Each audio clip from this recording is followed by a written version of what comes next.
Bismillahirrahmanirrahim. Assalamualaikum warahmatullahi wabarakatuh. Innal hamdalillah nahmaduhu wa nasta'inuhu wa nastaghfiruh wa na'udzu billahi min syururi anfusina wa min sayyiati a'malina. May yahdihillahu fala mudilla lahu wa may yudlil fala hadiyalah. Asyhadu an la ilaha illallah wa asyhadu anna Muhammadan abduhu wa rasuluhu la nabiyya ba'dah. Qala Allah Ta'ala fil Qur'anil Karim, a'udzu billahi minasyaitonir rajim. Tabarakalladzi nazzala al-furqana 'ala 'abdihi liyakuna lil 'alamina nadhira. Qala Rasulullah sallallahu alaihi wasallam, innallaha yarfa'u bihadzal kitab aqwaman wa yad'u bihi akharin. Innal hamdalillah, kaum muslimin yang dirahmati Allah Subhanahu wa taala, Al-Quran menyebut dirinya dengan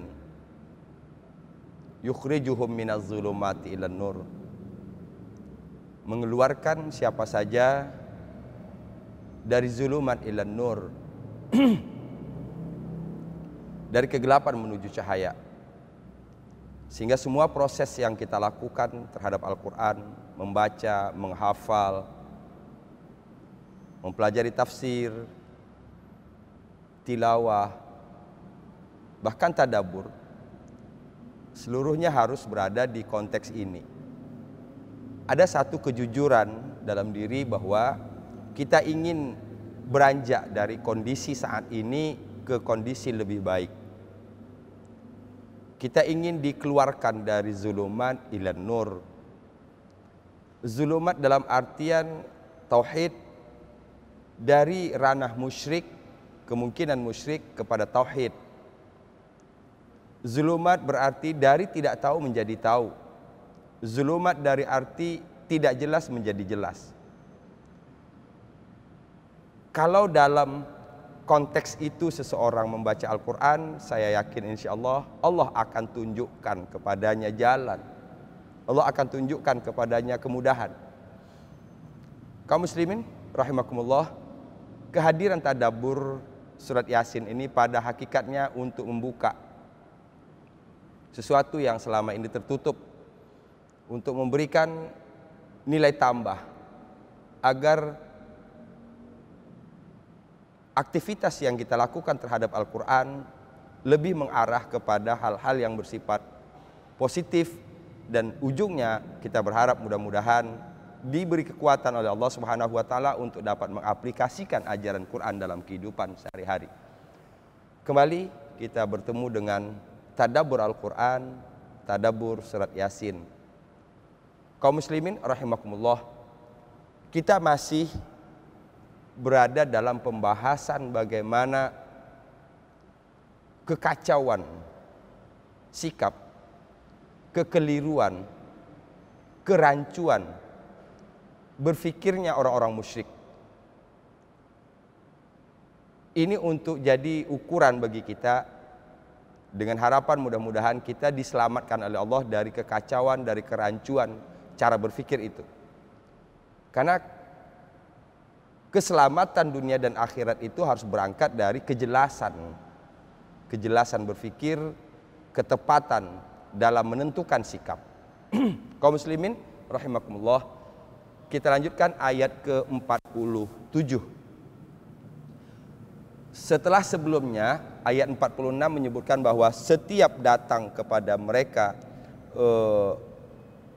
ayat dari sekian banyak ayat Allah, sikap mereka adalah mu'ridin, orang-orang yang berpaling. Kalau dari konteks ini kita fahami ayat ini, maka berarti memang tidak ada satu tekad pun, tidak ada satu keinginan pun dari diri kaum musyrikin itu untuk keluar dari keadaannya. Satu. Kedua, bagi kita sebagai seorang pendakwah, bagi kita sebagai seorang dai, tidak pernah ada kata berakhir. Karena dengan satu keyakinan bahwa ada momen, ada bahasa, ada saat yang kadang-kadang kita tidak tahu. Kita berharap mudah-mudahan dakwah kita berada dalam momen yang tepat, dakwah kita dengan bahasa yang menyentuh. Itu sebabnya tidak ada kata putus asa dalam dakwah. Teruslah berdakwah, jangan pernah menyerah. Ini yang dapat kita ambil pelajaran dari cerita kaum musyrikin ini. Terlepas mereka terima atau tidak, yang jelas kewajiban kita adalah menyampaikan. Kaum muslimin rahimakumullah, ayat ke-47, wa idza qila lahum anfiqu mimma razaqakumullah. Kalau di ayat sebelumnya wa idza qila lahum ittaqu ma baina aydikum wa ma khalfakum la'allakum turhamun. Dua kali kata yang sama. Wa idza qila. Wa idza qila. Dari segi bahasa saja dulu.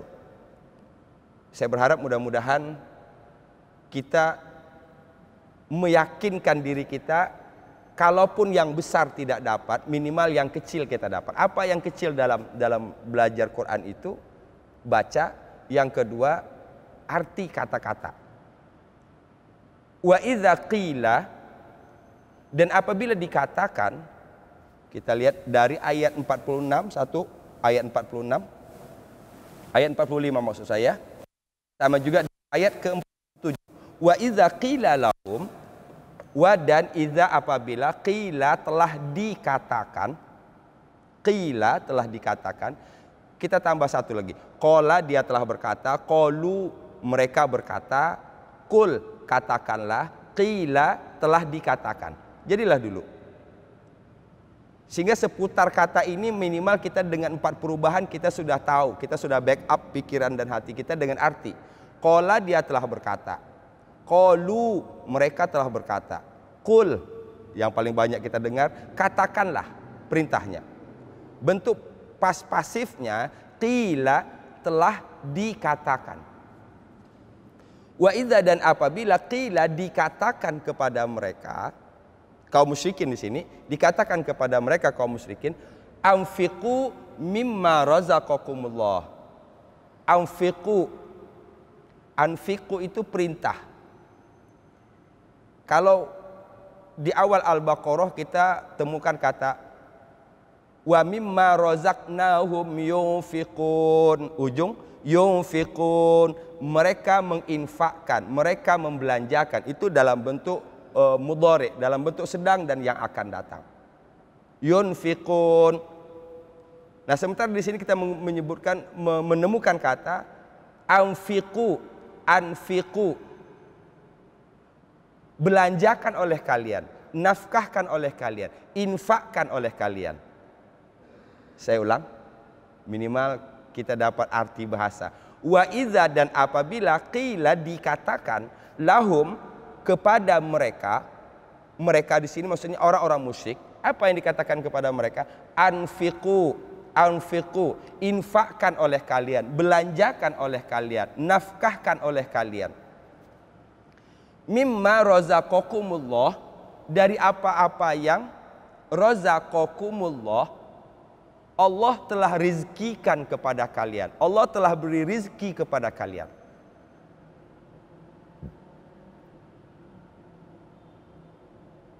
Saya yakin kita sudah dapat gambaran ini. Gambaran dulu, dimulai dari gambaran. Nanti baru kita ciutkan, sehingga kita dapat membuka pikiran kita. Kalau sudah dari gambaran umum, masuk kemudian mengerti, faham, nah disitulah terbuka nanti. Wa idza qila lahum, dan apabila dikatakan kepada mereka kaum musyrikin, apa yang dikatakan kepada mereka? Anfiqu, infakkanlah oleh kalian, belanjakanlah oleh kalian, nafkahkanlah oleh kalian.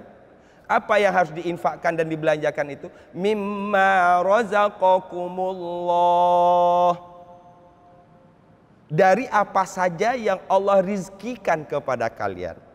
Atau dalam bahasa sederhananya, dari rizki yang diberikan oleh Allah kepada kalian. Kaum muslimin yang dirahmati Allah Subhanahu wa taala, jelas sekali perintahnya. Allah Subhanahu wa taala memerintahkan agar menyampaikan kepada kaum musyrikin perintah Allah ini. Apa perintahnya? Anfiqu, infakkan oleh kalian, belanjakan oleh kalian, nafkahkan oleh kalian, mimma razaqakumullah, dari apa saja yang Allah rizkikan kepada kalian. Kalau di ayat 45 ketika dikatakan takutlah kalian kepada azab yang akan terjadi di depan dan di belakang kalian, mereka bersikap mu'ridin, berpaling. Bagaimana dengan perintah ini? Kita lihat. Qala allazina kafaru lillazina amanu. Qala allazina kafaru, berkata orang-orang kafir, qala berkata allazina kafaru, orang-orang kafir, lillazina amanu, kepada orang-orang yang beriman. Kita bisa katakan di sini orang kafir itu menjawab. Orang kafir itu berkata kepada orang yang beriman. Apa katanya? Anut'imu man law yasha'ullahu at'amah. Kaum muslimin rahimakumullah, tidak habis-habisnya kita dipertontonkan oleh sikap tidak mau berubahnya orang-orang musyrik. Anut'imu, apakah kami memberi makan, pantaskah kami memberi makan?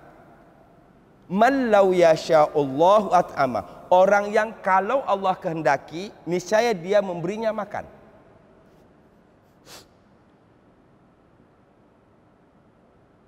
Bahasa mengungkap hakikat, bahasa menyingkap hakikat. Apa yang disingkap oleh Allah di sini dari ucapan mereka? Apa sebenarnya yang mereka tampakkan dari ucapan mereka itu? Satu cara berfikir yang sangat-sangat tidak logis, satu cara berfikir yang keliru, cara berfikir yang salah dan tidak objektif.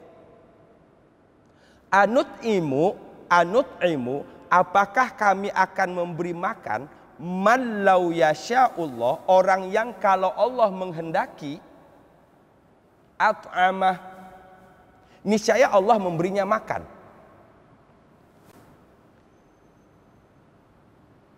Saya sederhanakan kalimat ini untuk dapat kita fahami.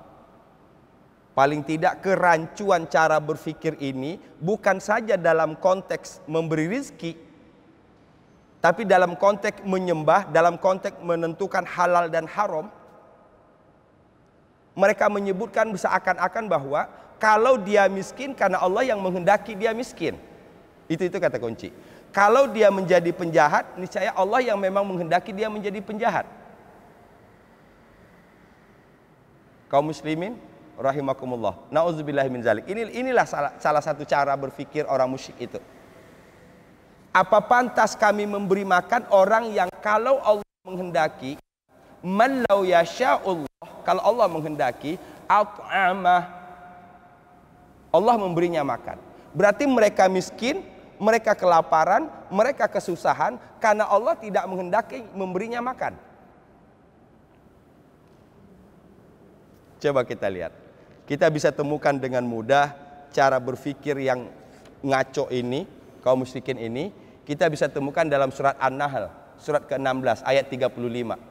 Allah Subhanahu wa taala firman, "Wa qala allazina asyraku", orang-orang musyrik berkata, "Lau syaa Allah", kalau Allah menghendaki, "ma'abadna min dunihi min syai'in nahnu wala abauna".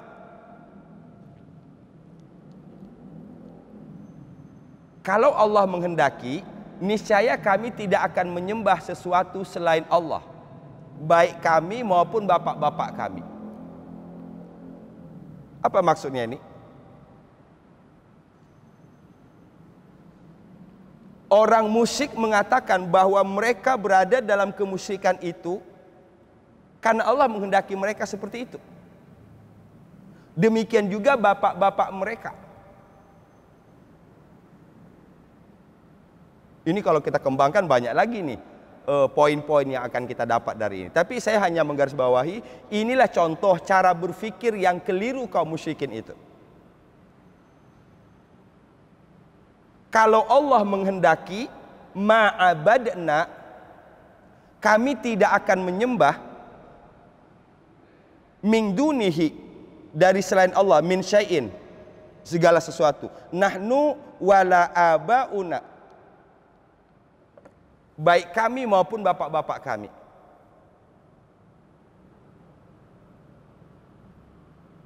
Salah, musyrik itu dosa.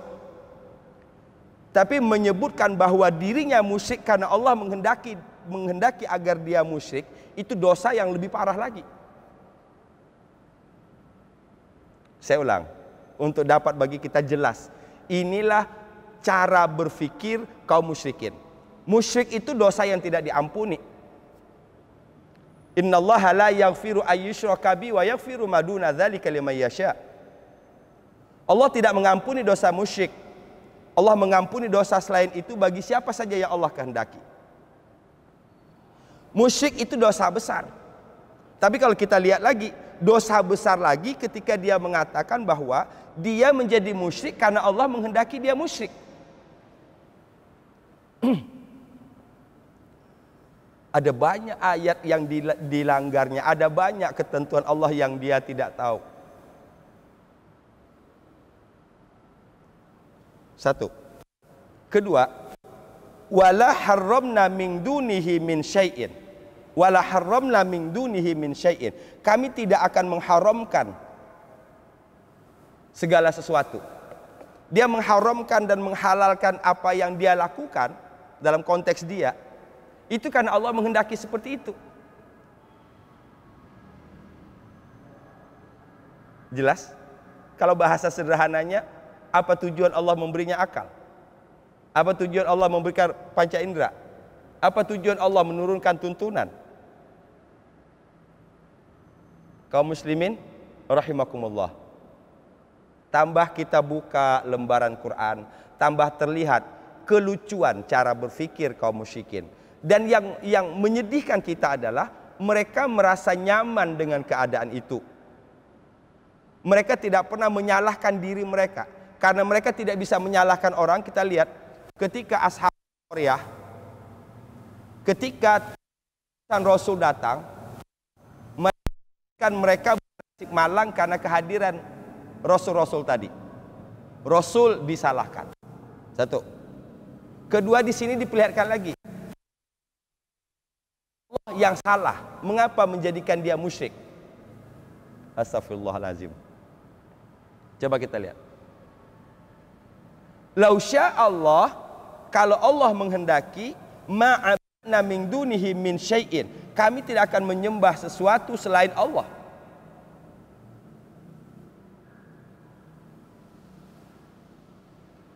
Kita teruskan. Kadzalika fa'alal ladzina min qablihim. Demikianlah yang dilakukan orang-orang sebelum mereka. Jawaban ujung ayat ke-35 surat An-Nahl itu mengatakan, fahal 'alar rusul illal balagul mubin.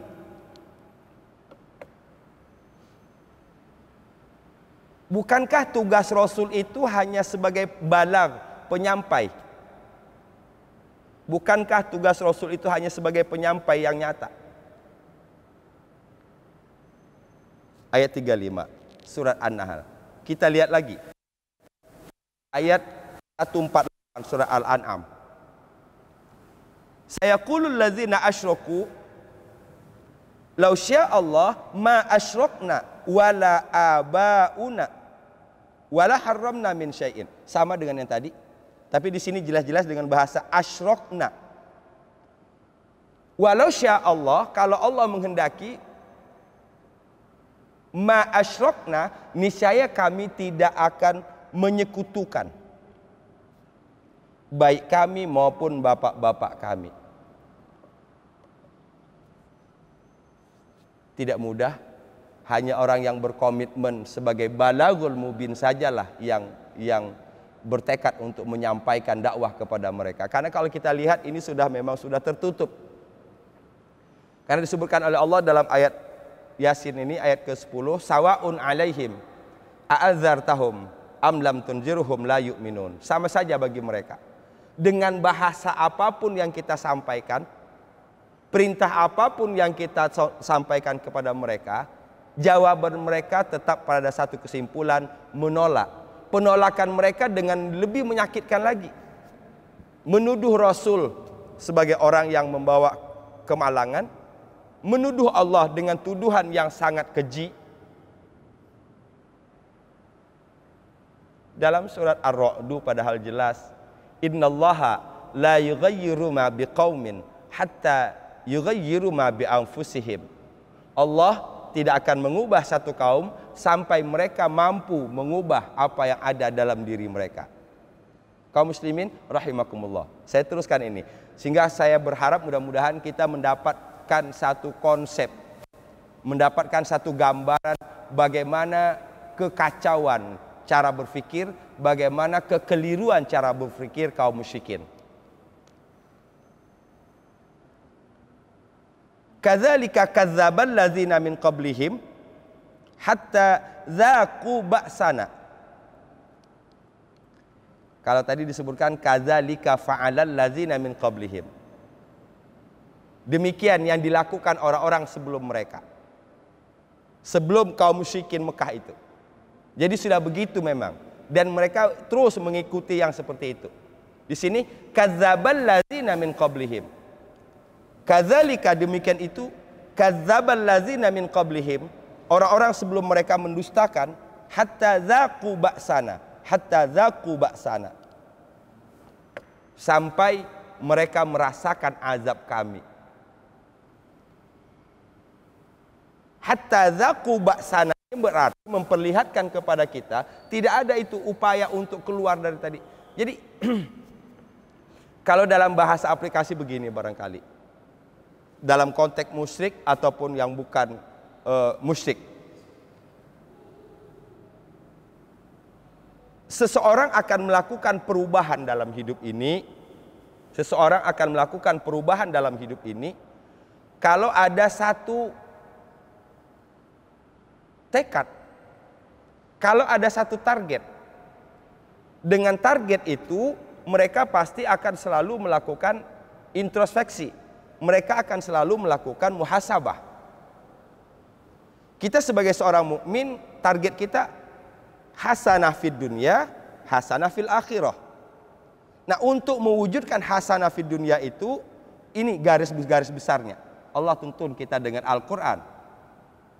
Begitu juga dengan hasanah fil akhirah. Ketika terjadi sesuatu yang tidak hasanah, maka pasti kita akan melihat kembali ke dalam diri kita. Inilah yang disebut dengan muhasabah, inilah yang disebut dengan introspeksi. Ada yang sudah tercapai, ada yang belum tercapai, ada yang sudah dilaksanakan, ada yang belum dilaksanakan, ada yang sudah tahu, ada yang belum tahu.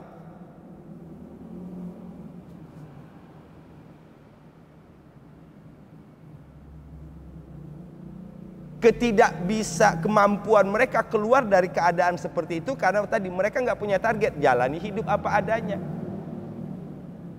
Sampai ujung-ujungnya Allah menyebutkan hatta dzaqu ba'sana, hatta dzaqu ba'sana, sampai azab kami menimpa mereka, sampai azab kami menimpa mereka. Mereka tidak berusaha untuk keluar dari kesalahan itu, tidak berusaha untuk keluar dari dosa itu. Yang ada adalah mereka terus berusaha untuk mencari kesalahan pada orang lain.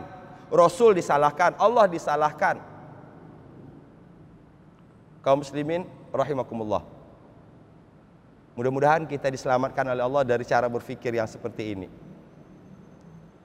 Kalau tidak bisa keluar dari cara berpikir seperti ini, ujung ayat tadi, hatta dzaqu ba'sana. Nauzubillahi min dzalik. Ujung-ujungnya kita akan berhadapan dengan azab Allah Subhanahu wa taala. Qul hal indakum min ilmin fatukhrijuhu lana. Katakan olehmu ya Muhammad kepada mereka, apa kamu punya ilmu yang bisa memperkuat alasan kamu? Apa kamu punya alasan yang kuat sehingga kamu bersikukuh dengan prinsip itu? Tidak.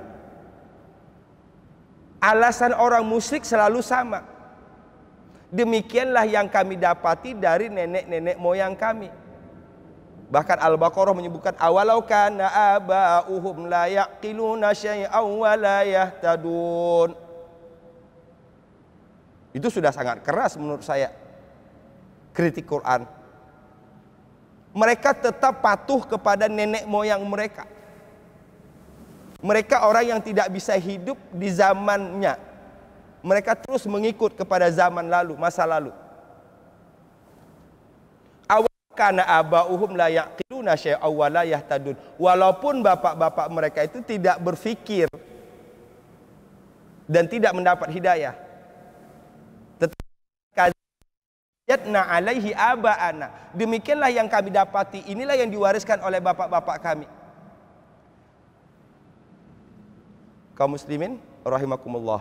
Sehingga inilah yang barangkali menjadi kendala mengapa dia begitu sulit untuk menerima segala sesuatu yang berlawanan dengan yang diwariskan oleh nenek moyang mereka.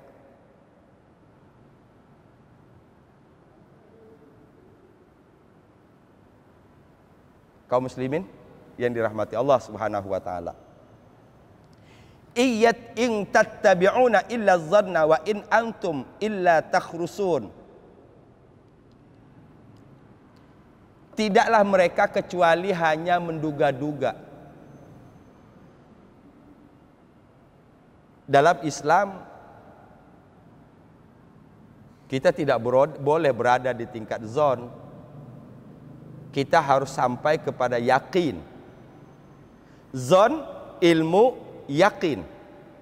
Zon, ilmu, yakin. Dugaan, sangkaan, dilanjutkan dengan adanya belajar, ilmu. Ilmu inilah yang akan mengeluarkan dia dari zon itu dan mengantarkan dia kepada yakin. Yakin itu sendiri bertingkat-tingkat. Kita tidak boleh berada di posisi zon itu. In tattabi'una illa dhanna. Tidaklah yang mereka anut, tidaklah yang mereka ikuti, tidak lain prinsip yang mereka kembangkan selama ini, cara berpikir yang mereka dewa-dewakan selama ini, illa dhann, kecuali hanya dugaan, kecuali hanya dugaan. Nauzubillahi min zalik. Saya ingin paparkan ini sedikit. Betapa tidak pastinya langkah kita dalam hidup. Kalau sesuatu yang kita lakukan itu berada dalam ranah zon. Ini kalau saya begini benar nggak sih ya? Ini kalau saya melakukan ini kira-kira boleh nggak ya? Ini kalau saya begini kira-kira berhasil nggak ya? Kalau saya begini kira-kira dapat nggak ya? Kita keluar dari rumah pergi melakukan sesuatu dan kita sendiri ragu akan hasilnya. Da' ma yaribuk ila ma la yarib. Dalam konteks lain Rasul SAW bersabda, tinggalkan apa yang meragukan kamu kepada apa yang kamu tidak ragu. Bagaimana mengeluarkan orang dari keraguan sampai kepada tidak ragu? Ilmu. Jadi kalau kita lihat muternya persoalan ini, persoalan di situ semua. Orang tidak akan giat untuk mencari ilmu, orang tidak akan berusaha untuk mendapatkan ilmu kalau tidak ada kesadaran akan keadaan yang sesungguhnya dialami. Atau dengan bahasa lain, orang tidak akan berusaha untuk nambah ilmu kalau mereka menganggap sudah punya ilmu.